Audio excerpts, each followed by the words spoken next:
Go ahead. It's simple to say. Yep. This engine probably, they had casting, somebody cast parts, but Yep. everything was machined in one factory, one place. And probably there was only one or two tool and die makers back then. Yep. A tool and die maker meant that he made his own micrometers, you know, and then he made dies which shaped metals and stuff. And that was an art that most people didn't have. What year is this? I think it's a 32, but you can't tell with these old things. It's the engine. Yeah.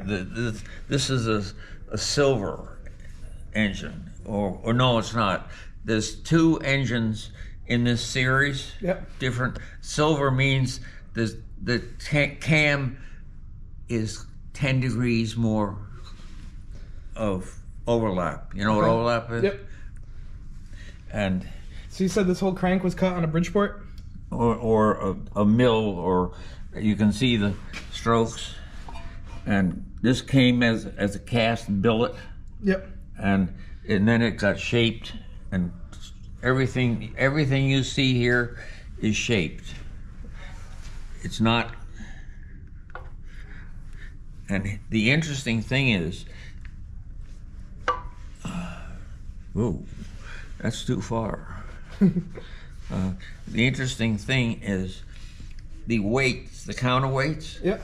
are removable. That's cool.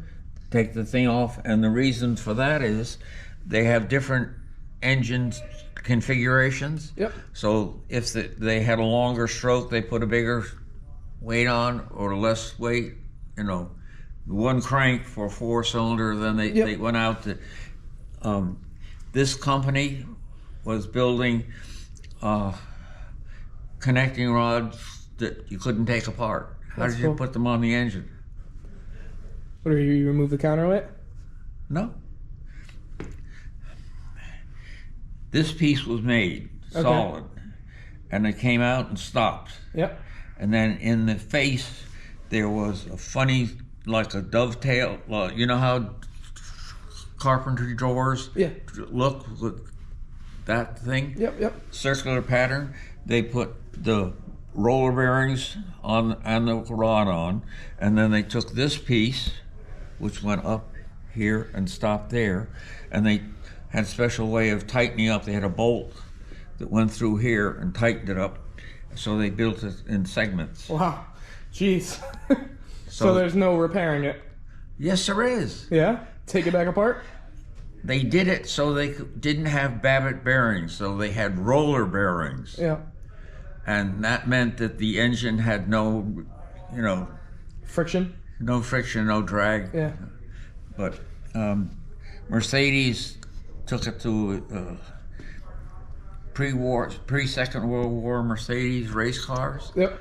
Had 8 cylinders, straight 8s this long, and the segment of the crank was sections, and you put it together, and you spun it, came back, and the next morning it was still spinning, And Cool. the wrist pin bearings were